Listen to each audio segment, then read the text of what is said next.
Hey guys, now why would I ask that question? How much oil goes into a TDI? How much does it really need? This is probably one of the weirder things you're going to hear, but this actually happened. I'll give you a bit of a backstory though. We bought this vehicle about 3 years ago. Had an impeccable history. Everything was perfectly maintained. He's done a lot of trips. After every trip the oil was changed, that kind of thing. Very pedantic. He did a lot of traveling. He went to Mongolia and back, Tunisia, half of Eastern Africa. Everything was meticulously written down, the whole service history, all that kind of stuff. So I thought, great, perfect car, get in there, buy the thing, and we've been pretty happy since. I thought everything's cool, so I never thought about it. The only problem was every time I drove around and turned left, the oil light would flicker on the dash. You know, it'd come on for a bit, flicker a bit, and then when you straighten up, it's gone again. So I thought, that's weird. Check the oil. Oil's full. It's perfect. So I thought it must be electric, right? An electric problem or something.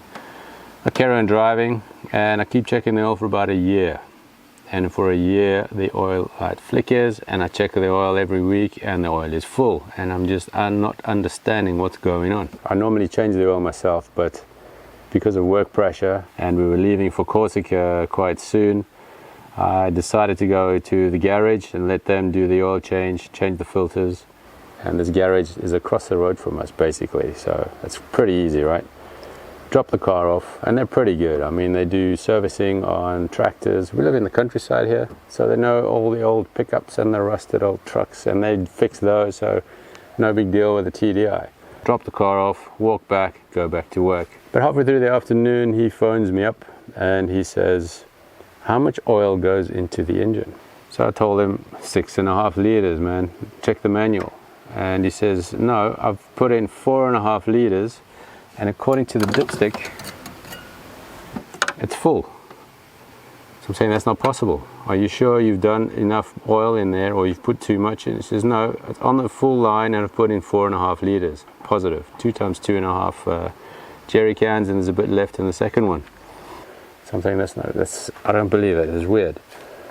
So he finally starts to figure it out after about a day. We were thinking about this, and he says, let's change the dipstick tube. Where the dipstick goes in is too short. The dipstick goes in too far and it shows full, when in fact you're missing about that much oil. I'm not sure which other engine uses this kind of dipstick, but the dipstick didn't match the engine, which I thought rather strange, seeing as this car was very well maintained. So we ordered a new tube from I think it was Paddock for a TDI, 200 TDI. And it came in the mail a couple of days later. Put that in, and lo and behold, there's no oil in the car. Topped it up with another 2 liters, and it's perfectly at the top line.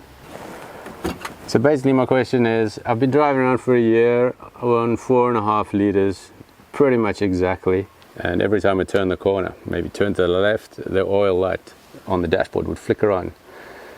As long as you're turning, as soon as you straighten up again, it's gone. And the thing's fine. There's nothing wrong with the engine. We're now another 1.5 years down the line, and we have no issues at all. So I'm just wondering how much oil you would need, and I'm sure you guys will tell me in the comments what the case is about this. So yeah, thanks for my quick little story. Thanks for watching. Leave me a comment down below. Keep rolling. Catch you on the next one. The dipstick tube is too long. No, too short.